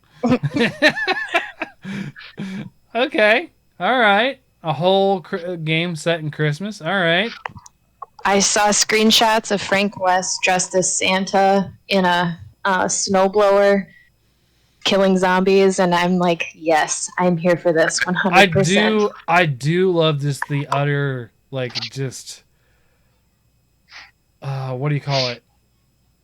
Just silliness, nonsense of that game. Like, and they try to get, it was number 2, right? Where they tried to be all serious because his daughter is infected and he's trying to find a cure. But then, like, it is and it isn't serious because it's very cartoonish still. Yeah. In Dead Rising 2. Yeah, but it's still not serious because it's like, hey, I'm gonna kill a bunch of zombies with a dildo, and it's like, what? Yeah, and you can wear whatever you want. So feel like when I played Dead Rising 2, I was naked with the Capcom head Oh, and orange Chuck Taylors. That's how I played every cutscene. Also in that, Go ahead. In that game, isn't there a craftable weapon you can make where it's like boxing gloves, but with a bunch of rubber duckies on the end of it? Yes, and it makes like a squeaking sound when you punch. Yes. Just endless squeaking sounds, and it does like a tiny amount of damage per each punch. If you're like, leveled up, really it does fast. hurt them, but I love when you get that squeaky noise, like a rubber ducky sound in any game. Mm-hmm. One of my favorite joke weapons in Monster Hunter is a teddy bear that has sleep element on it that does the rubber ducky noises when you hit a monster with it. So it goes beep beep because it's a hammer. So it beep beep beep and if you like get the right combo off, it'll put the monster to sleep because it's a teddy bear. I love it. So I can get behind rubber ducky gloves. That's a good one. I never played more than just like halfway through the first one. Because it was like a big 360 game, and I never had a lot on my 360 before it Red Rings. So it's hard. I like playing that game, the first one, more just to mess around in the mall. But to like actually play the game, it's quite frustrating. Sure. I get it. I mean, I like a big like I wouldn't call that one open world, but it's a little more open ended. Open ended games like that, I do lose focus, like Skyrim or something like that. Like I lose focus pretty quick and just sort of start doing things and screw the main mission. I'll do that later. The only reason why I ever finished Skyrim because I did like a 100% play through the story playthrough, and I am not doing side shit. And when I finished the story, I did side shit, kind of deal. Like, all right, we're good. I played Skyrim the opposite way. I played as much as I possibly could without activating the story. Mm-hmm. Most people do. The dragons come. The dragons come when you start the story. So. I very much had a fun time with that character just slaying dragons all the time because there was a point in which I didn't go straight through the story, but like once you fight the first dragon, then I sort of explored everywhere around Whiterun and got like a bunch of epic gear and stuff, killed things I shouldn't have killed, got a bunch of gear I shouldn't have got, and then I just like every cutscene just demolishing dragons, just like, all right. I'm gonna do a power because this is my. I think I talked about him. He was the orc. I don't. They didn't call them orcs. They're called something else. They're orcs. Okay. They're called pig children. Yeah. I was the orc, heavy metal two-handed axe specialist. So I was just like, I am like tank damage in the front, but I also did stealth and archery because you can't not do stealth and archery in Skyrim. It's a requirement. So, and I got the special perk where even heavy armor wasn't even heard when you were sneaking. So I would assassinate as much as I could with a giant battle axe, and then I would finish the fight face to face. But with a dragon lands, and I'm like, power attack, power attack, power attack. Cutscene to kill it. Like, like dragons were just like cake for me eventually. It just got really annoying. It felt like every time I walked out of an area, there was another dragon. Okay, again. The only thing that made it really hard to deal with dragons was as much loot and bones as they had. It weighed me down. And I was like, oh my gosh. I would leave the bones and take the scales because I did light armor anyway. Yeah, I was heavy armor. Bones were needed. So I was like, all right, I got it. Let me process my inventory, go back, craft so I can finally make dragon bone armor. Like, it was a whole thing. But yeah. Camera guy in Dead. I keep wanting to say Left 4 Dead. It's not. It's what is it again? Dead Rising, Dead and Rising. Frank West. Dead Rising 4. All right. That is the snow game. We have been on so many tangents today that I'm sorry. All right. So, my last one is a cheat because it's not. It is a level. It's considered a map, but it is a level, and it is the whole focus of an expansion called Iceborne for Monster Hunter: The Hoarfrost Reach. It is a solid level. It is a solid level in the game series. It is the biggest map in the series history. It takes forever to traverse if you do it by foot. Even more so if you do it by Popo. Because Popo are slow. Did not do it by Popo. But basically, it's actually it introduced some mechanics in the game that has never been there before, like deep snow, where you actually run slower and stuff like that. You had the Beatotus, which is a monster that actually swam through the snow like a shark, in the ground. I mean, there's a lot of monsters that swim through the ground in the series, but like this one specifically through the deep snow, which is actually a really cool idea. We had, Velkhana's like crystal palace that is like all this like ice that is like drift upward, and it's just really cool looking. The Hoarfrost Reach was a very solid addition to that expansion, so much so that I hope that the Castlevania land in Sunbreak does Hoarfrost Reach justice as far as like expansion territory. I don't think it will, though. I don't think it'll be near as big. Well, since they had the inspired maps, I'm hoping we get a revamped version of the Snowy Mountains from the earlier portable games. Oh yeah, because I would love to be able to return to Poke Village. Dude, I've that's a good theme. It's such a good theme. But Mm-hmm. Yeah, the Hoarfrost Reach. It's if you ever pick it up on Game Pass, Sasha. I don't know. Base game you said was there, but I don't know about. It's on sale again. There's another big sale clear through the end of the year. So Iceborne, once you get into Master Rank, is a really good place. And the town is even set in the ice and snow. It's actually really cool because you got that kitchen that's underground, and it feels all nice and cozy.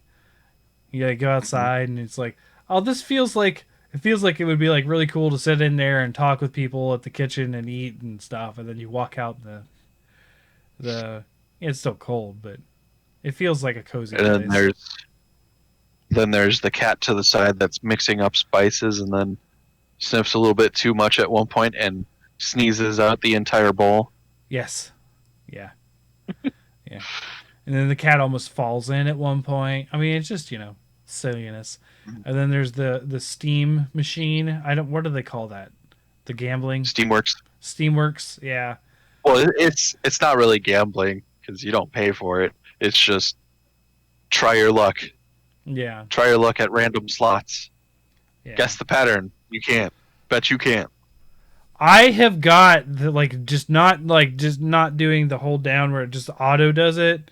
I have done doing the pattern and got it right 20 times in a row before. I was like, that is cool. It didn't do anything cool doing that, but I got it. So yeah, my honorable mention would actually be from what I talked about earlier. It's an area called Cislodia in Tales of Arise. It's just a snowy area. It's got some decent mechanics. I'll tell you what, though, this game is freaking obsessed with food. I'm not even kidding. I will say 60% of the conversations, especially the side ones in this game, are about food. And it all starts in Cislodia because you camp around you cook around a campfire for one of the cutscenes. It's why is everyone so obsessed with food? I get it. We don't talk about it a lot in games, but this one in particular, it's there's an achievement for getting 70 recipes in the game. There's and like the different recipes like give you battle buffs and things, and it's like, okay, that's cool, but like all of the conversations are about cooking and food, it feels like. Well, Animal Crossing New Horizons now has cooking recipes. Now I want to play. You can might be now. what- In addition to being able to swim for sea creatures, you can now do cooking recipes. I've not gotten there yet, but eventually I will. I have been playing something else on my Switch, which involves monsters. And it's not Pocket Monster Hunter. monsters. Close. It's actually very close to that. So that's it for the snow stuff. I know, Sasha, you haven't had a ton of time to play. Holidays coming up, work and everything. I pretty much just forced my child to stop watching Bluey the other day, and I played The Forbidden City for like 3 hours, and I'm hooked on it. My sister-in-law recommended it to me. It started out as a Skyrim mod, and then it turned into its own game. I mean, it does very much have like, it feels like a what's the Crimson Nirnroot place in Skyrim? It feels a lot like that, where this massive underground city. But Sure. you go through this time loop, and you're in this underground city that has no escape, and all the citizens are ancient Romans. And they have one rule in the city, and it's called the Golden Rule, which is summarized by the sins of one, the many shall suffer. So if somebody violates the Golden Rule, everyone turns into golden statues, and you have to run back to the time loop and reset the timeline. So your goal is to try to find out who's going to break the Golden Rule and stop it, and create a time paradox and get sent back to your normal timeline. Interesting. Yeah. I'm looking this up. It sounds insane. So it's free on Game Pass, but it's really interesting. So it's probably what I'm going to play when I'm done with this tonight. And then I downloaded a game called Outward, which I've had my eye on it. I have this. I've almost bought it a few times. I finally bought it because, I don't know, it's giving me like Morrowind vibes, and I just want to like capture that feeling of a game for the first time. Not quite. It's very third person, but it is very... Morrowind is third person if you go click into that, yeah. Yeah. Which I played Morrowind that way because Morrowind in the beginning is just dice mechanics. So it's just like watching your It's fair. character do that. So Yeah. But yes, The Forbidden City, I highly recommend it. I'm hooked. I'm not going to say anything else because apparently it is a very story-driven game with weaving storylines depending on what you do, so I don't want to spoil it for anybody. On Friday, I speed ran Christmas shopping and got to experience a lady that either needs to be put in a home or a state-run facility.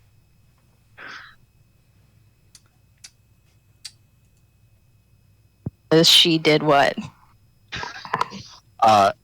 As I was checking out at Best Buy, this like 60 to 70-year-old lady is like screaming at the cashier. Are you and the like lead or manager that was up there trying to help and de-escalate the situation. This was over some perceived like essentially theft of amount of points or something, or points that translated into some amount of money. But I'm pretty sure she misunderstood, because it was in relation to the Best Buy credit card, which I did some research, and unless if there was like a specific promo that said you got $100 worth of points or something like that, they don't just give you points right away. It operates as a cashback card. So if you spend X amount of dollars, you'll get X amount of points back. So So like the basic one, you get like 5% cash back, and then the elite one, you get like 6% cash back. And I believe I also heard her mention at one point that she canceled the card. So she is like doubly wrong. So I think what had happened is that she misunderstood the terms of the card and how the card works as it was being explained to her. And I'm sure some employee gave her like most situations in retail, yes.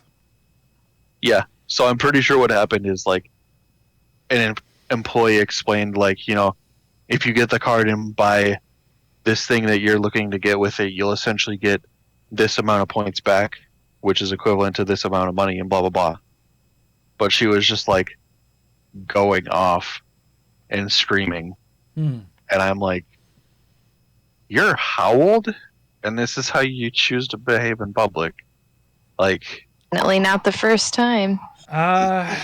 Unfortunately, that is not a maturity thing. That is not has nothing to do with people's age. It is just their level of respect and whatever they're going through in their life at that time. Usually, level of respect is a higher up on the cause. Like they're not. Having worked in retail before I was in my career, yeah, it's just the way people are sometimes. I would say there's a certain level of maturity because there was a like mid to late 50s guy that was in front of me, and he even like turned back and looked at me, and I was like, great. And as the clerk who checked me out came around the corner and was like, I can help you, I was like, happy holidays, right?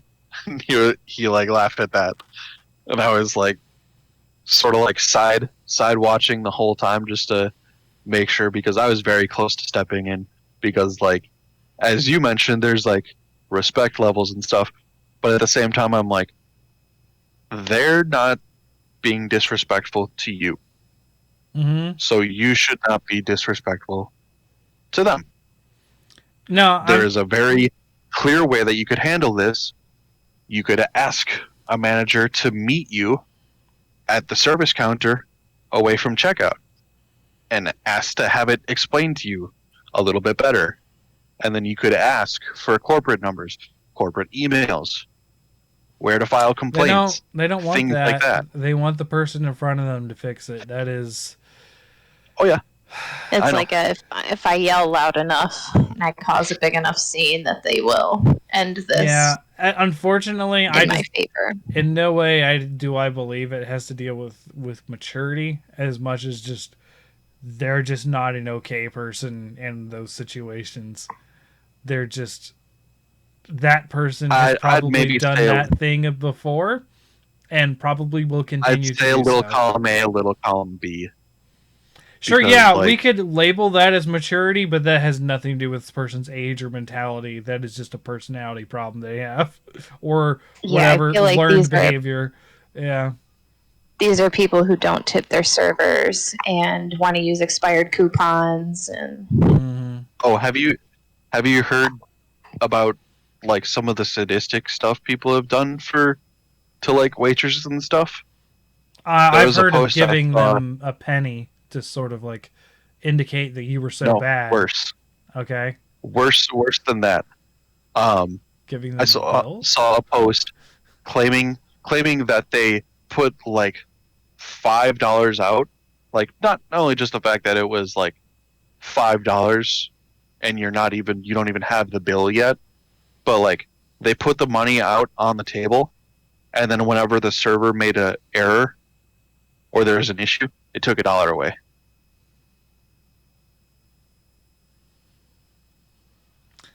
It's weird. And they framed it like this was a fun thing that me and the missus do. And I'm like, yeah, if I ever see anyone doing this or anything like this out in public, I'm gonna dump water out on you because you're a horrible fucking person. So I worked 6 months as a waiter at Bob Evans, and I was the only male waiter. So everyone just immediately assumed I was gay for some reason. Um, literally on the staff, Uh, like, like they were like, What do you mean you have a girlfriend?" And it was my ex-wife at the time, now ex-wife, girlfriend at the time, and I was like, "Yeah, why wouldn't I?" And they were like, "Oh, I I don't thought you know. were I don't know gay." why that. I I don't like know why that seems to be such a stereotype in the industry. I don't Because I because feel like I've heard that a lot. I feel like it's because customer service persona and masculine traits generally don't have a lot of the same characteristics. now I didn't have the And beard; I had a goatee at the time, so and it wasn't super long. It was like shaved or whatever, cut down. I don't know.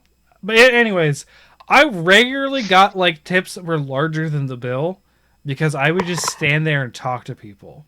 Like I was just being nice to people and stuff. There was a couple people who were like, "I'm not going to tip you because you did a terrible job."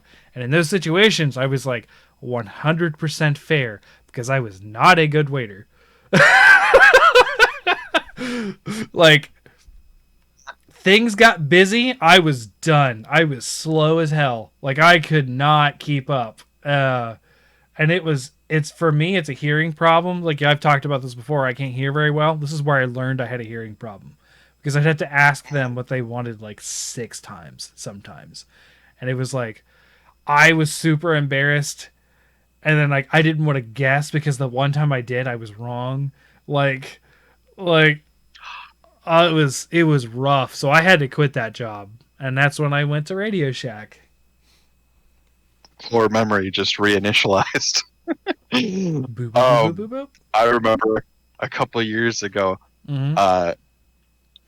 This it was the first time I went to Olive Garden, or as I affectionately refer to it as Italian Applebee's. Uh, the waitress who ended up serving us Mm-hmm. also served the table that was behind us, and had the misfortune of having 2 boomer couples in a row. Mm-hmm. Uh, so the first couple at the time, they did. I think it was I don't know if they still have the promo going on or if it's just like what they do. They have it where you can do like a two for one or a buy one take one meal. So you Sure. buy a meal in the restaurant and you get one to take home. Mm-hmm. And the lady was being very particular about there being a certain amount of space between the food and the lid. Like, Okay. and the She didn't want to smash on the lid, I suppose, which is a bit yeah, picky. and her she's had melted styrofoam. but the thing is that as the waitress explained, they're a pre-made, pre-portioned meal, so like that won't happen. It's not like it's like you say, "Oh, give me a little bit extra cheese," and they like dump amount of cheese on it or something. Except when you It's do just the you get what you grind get. thing where they grind the cheese. I love going to Olive Garden because I make everyone. Not that I love cheese that much, but I like being like, just tell me when to stop, and I will sit there and never say to stop. And then I wait till someone at the table says someone to, because I just like seeing how uncomfortable people get. You're an asshole. Sounds like I think you should leave skit. So then that couple wrapped up their dinner, and then the second couple started as we were in the middle of our meal, and the wife gets her salad, and she calls the waitress over to complain about the salad Mm-hmm. because the peppers in the salad were spoiled, Mm. and my fiance and her friend had the same exact salad. The peppers weren't spoiled. They were essentially like pepperoncinis, where they're pickled. Mm-hmm. So like, just two piggy couples right in a row. There were a few other things that happened with that second couple too. So we all just like, all right, everyone bust out $20 extra per tip. Let's go. Yeah, no, I always overtip. Mm-hmm. Having been a waiter, I really appreciated the money at the time. I was a poor college kid that like when I was doing this waiter thing, I was going to college, right? And that was an hour and a half drive one way. So it was 3 hours of driving a day. And this was 2000 between 2006 and 2009. So we're talking when gas hit Gas was really expensive. $5 a gallon at the highest. I think the lowest I paid for gas during that time was probably in the $3 range per gallon. So it was intense. So like all of my money usually went to gas, like all of it. So getting larger tips helped quite a bit.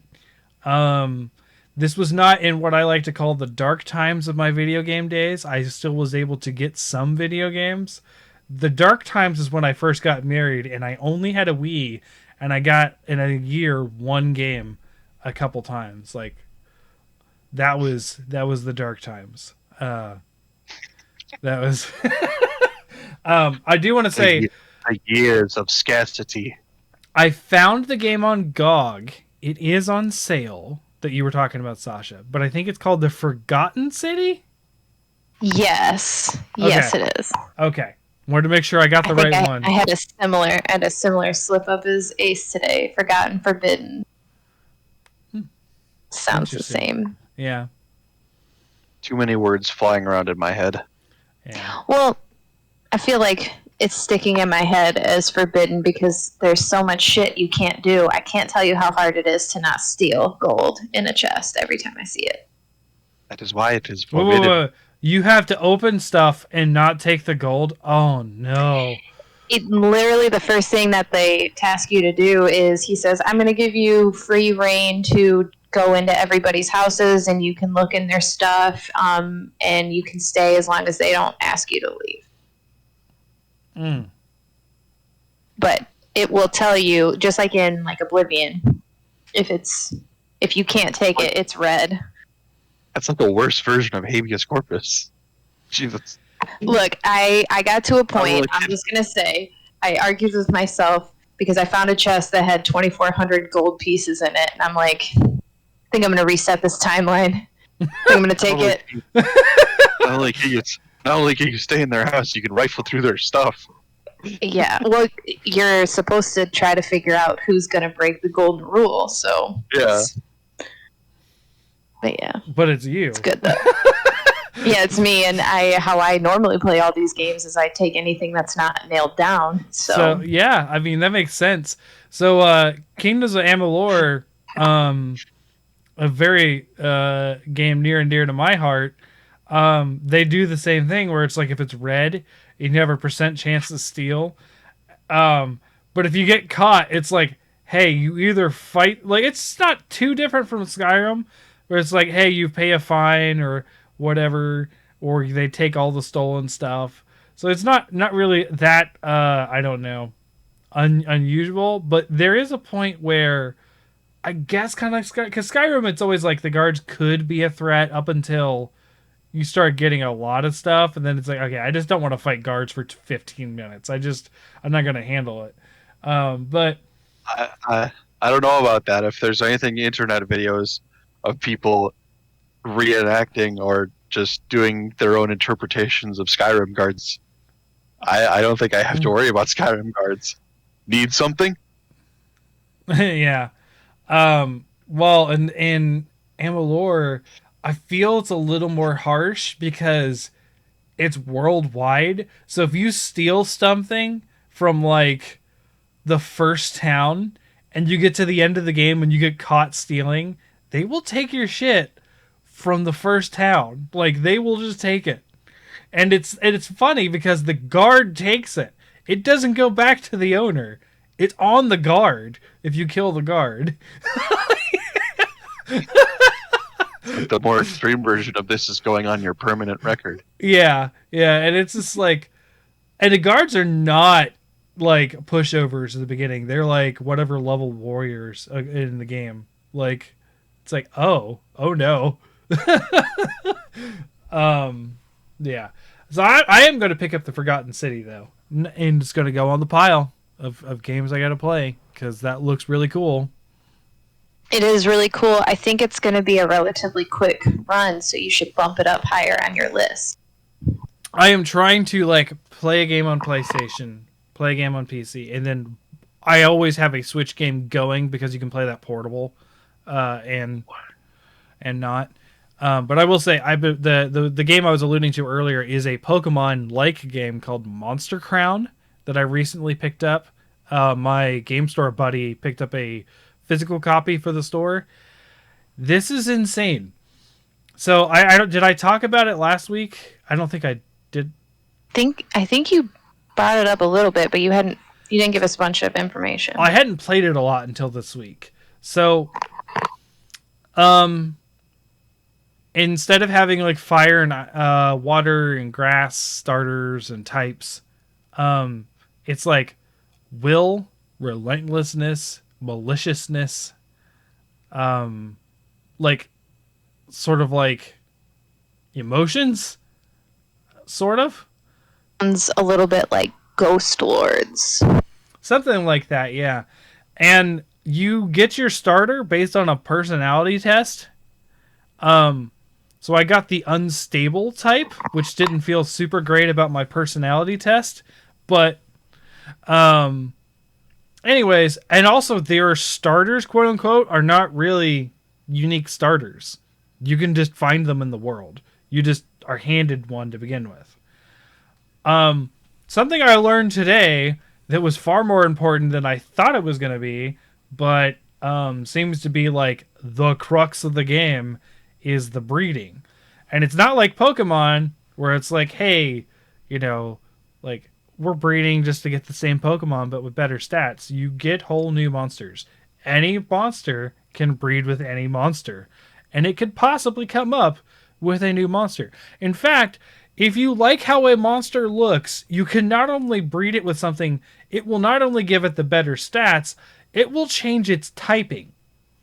So it's like the equivalent of, I'm going to breed a Charmander and a Squirtle together so I can have a water Charmander, is essentially how this goes. Nice. And the breeding, like, there's a lot of unique monsters that come from crossbreeds. So, like, a lot of finding the monsters is breeding. Like, I didn't understand this until today, how integral the breeding was. It's really cool. It's got this mechanic too called scouting, which is really cool. So like let's say Pokemon Yellow, Pikachu follows you everywhere, right? The first one in your party follows you everywhere, regardless of what it is. They'll have the little sprite out there behind you. And keep in mind, this thing is like Pokemon Red and Green and Blue like graphics. This isn't like a super graphical game, so don't expect too much out of it. It is an indie. But you can have this mechanic where you send the monster, you basically sicken, and all the monsters, by the way, they're not like random encounters, they're out in the world, so you run into them to fight them. And you can sick a monster on another monster where you like purposely let your monster charge out, and if it kills it, you can actually one-shot it, and it counts as doing the battle without going into the battle. So you can farm monsters by just sicking them and getting items and gold and stuff like from doing that. It's actually got a lot of kind of neat mechanics in that aspect. Of course, exploration, that kind of stuff. But it is a little, I don't know. It's not as polished as Pokemon, obviously. I was a little a little offset by the whole breeding thing when I realized how large it was. I was like, oh, I was just expecting just to catch really cool monsters and like maybe get a couple that I liked and sort of roll with it. But now I have to breed everything. Oh, okay. So that kind of took me back a little bit, and I was like, I don't know if I want to play this anymore because I don't know if I want to sit there hatching eggs and breeding all the time. But it's in a fraction of the time it is in Pokemon, and it's actually you can hold 6 eggs, and they're like in a separate case outside of your party, and it's actually really easy to check base stats too and stuff. So it's just like, okay, I'm now a monster breeder, and Yeah, that sounds way more convenient because I remember the Pokemon Sun method of uh, freeing up your party except for one Pokemon and then having 5 eggs and then running up and down on the horse on the path to hatch eggs and you one had after another to get a shiny. you had to make sure it had a thing called warmth, so that the eggs would hatch faster. And yeah, Mm. yeah, this one, it's a little crazy. You can actually breed it so that you can actually just change the color palette too. Like you can just transfer the color palette as like a gene, and you don't get to pick what transfers. You just find like, okay, this one's this color, so I want to breed it down to like a certain way. I don't know how to do that yet, but like I have made a particular monster that I didn't want. I was doing this by accident. Like 4 different colors now. I was just trying to get better stats on one of my monsters, essentially. Oh, yeah, and it counts generations too. So like this is like a 4th generation bred monster, that kind of stuff. Like Nice. it counts it up to 5 because like 5, I guess, is the max that they matter. And it's weird. And there's also a mix of permanent evolutions and non-permanent evolutions, like Digimon. Like if you throw like equivalent of like a leaf stone on a monster in battle, it's temporary, but outside of battle, it's permanent. I'm like, why wouldn't you just do it permanently? Like, doesn't it make it better? I don't understand. It's just there's a lot of mechanics in this game that I am still like I'm scratching the surface of it. There's like battle mechanics that I haven't really got a hold of yet. There's like it's a lot. It's a lot for this little indie game, and feel a little overwhelmed at times. But yeah, and like I said, I finished Tales of Arise, and the next thing I'm working on is Kenna Bridge of Spirits. Seems pretty good so far. Nice. And Ace, you've been playing 3 Ultimate. 3 Ultimate, doing a lot of Animal Crossing as well. Mm-hmm. Since our family has gotten back into that. Picked up the 3rd copy of the game on Friday along with my Christmas shopping, so now we can all play together at once. Gotcha. Yeah, third Animal Crossing. Gotcha. Because when it first came out, I had gotten a physical copy, and then Andrea and Jack wanted to play as well.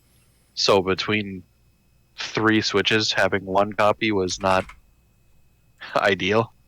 Yes. And I ended up getting a digital copy for myself, and that was fine for a while. But then recently there became the urge for everyone to start playing again. So the talks shortly thereafter began of getting the 3rd and final copy, so we all have it. In addition to Pray for the Gods, another game that was on PC for a while has released on PS5, Chernobylite. Yeah, it's a supernatural horror-ish game that I'm looking to eventually get and play, because I've always been fascinated by the Chernobyl disaster. Sure. I learned about it in my atomic training. Mm-hmm. And what not to do?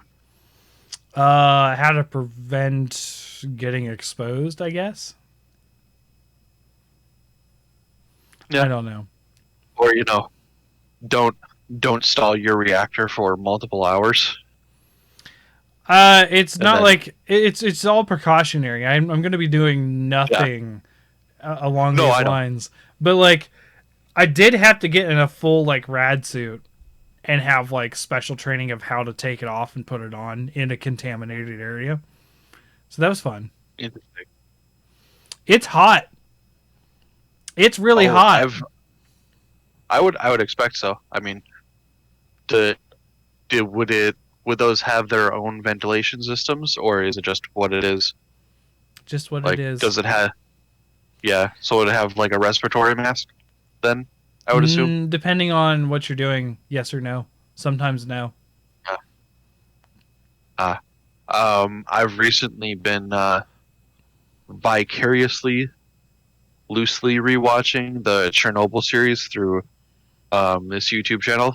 Mm. There's a guy who's actual like a nuclear physicist or like a engineer or something along those lines. So he's been going through And talking the about them. series, yeah, and talking about like different exposure levels and what that would mean, and like how Yeah. We how long saw. would be long enough to be a lifetime dosage and things like that. Yeah. So I learned all about dosage and that kind of stuff myself. And then we also saw pictures of like, this is what happens if this chemical contacts your body. Hmm. Yeah, I saw some Well, pretty gruesome stuff. radiation is nasty when it involves destroying your fucking cells. So Mm-hmm. Yep. And yeah. And like I said, I was in that class, and then someone did not pass, so we had to wait. that's unfortunate. And this is I all. would maybe think you'd want to pay attention and be sure you got everything right. To be honest, it's not because they weren't paying attention. It's because the tests they gave are. I understood them, but I can understand why you wouldn't. Because A, they're tricky questions on purpose, and B, Hmm. some of the questions were just messed up. Like, not messed up as in like that's bad, as in literally the question was not a question. Like, I think one of them, because it's digital, right? I think Hmm. one of them, the question got switched with one of the answers, so the question was one of the answers, and the question was one of the answers. Like, they flipped. So did you? So did you select the question then? I did, and I That's was wrong. ah. I was like, I'm pretty sure the answer is the one up top, so I'll just pick the one where it would have been. I was wrong. So I was like, I don't know what I should have done there. I was like immediately like a grade off. I was just like, oh, Yeah. geez. Oh, okay, well, I can only miss so much more before I get remediated. Like, it was not a fun time. Hmm. But yeah, that was work this week. So I did not actually play a lot. Most of my playing was like a couple hours here and there. Most of my playing actually was done yesterday, and then because we didn't go yesterday, and then some today. So, Hmm. well, I don't think we have much else to say about the snow maps or anything. We kind of went through what we've been playing this week. So, here in 2 weeks, we'll be going through our top 5 game of the year each. Um, Games of 2021, because it will be January 1st the next time we talk on the podcast, at least. And do we want to do honorable mention and dishonorable mention, or do you guys want to stick to the 5? I'll try for a dishonorable. I have an honorable mention already. I have my list already to go. Okay. Mine's mostly done. I haven't derived a dishonorable mention because we're not allowed to pick the one that we would have picked. We had a Bickering Bucks episode where we did Naruto Boy. That game is terrible. I hated it. It was bad. We all So did. you're saying you're not gonna buy one of the physical bundles you can get from limited run games? No, don't. Not that game, at least. Uh, the Monster Crown thing I got is physical in a limited run. But that's how I discovered it. Uh, but yeah, no, Naruto Boy, no, thank you. Um, I even the Yeah, title of that episode is not very kind to that game. I'm gonna find it. Yeah, they've got Crisis 1, 2, and 3 remastered for Switch and I think PlayStation on their site right now, and I'm kind of tempted because I've never played those games, but they've looked interesting. Yeah, the name for our Naruto Boy episode is called Retrograding Fun. Yeah. All right, so we'll wrap it up here. Thank you guys for coming on tonight.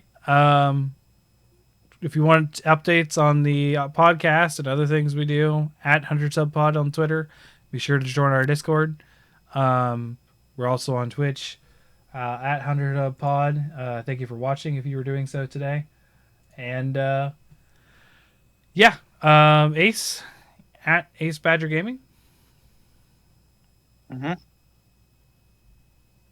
Yeah, I mean, that's what it's always been. I know. It sounded like it was a question. I'm like, I know. I don't think I changed it. Oh no. And if you want to play 3 Ultimate with Ace, he's been putting that up on Twitter, even though I missed it every night because I was exhausted. But yeah. Next time I'll just start tagging you in it relentlessly. Well, while we were talking here, time... I actually found I actually knew where it was, but I pulled up my cable so I can plug in my Wii U controller, start charging it. Because I do want to replay Metroid Primes again at some point. And they're on there, I hope. As well as Fusion. Mm-hmm. But I know that 3 Ultimate's in the disc tray. I know that. I'm also very lightly tempted to see if Try will work in the Wii U. It should. And eventually do Try. Yeah, I don't think you can do Try though. The servers are shut down. So there's like actual content you cannot access. Well, just like the story.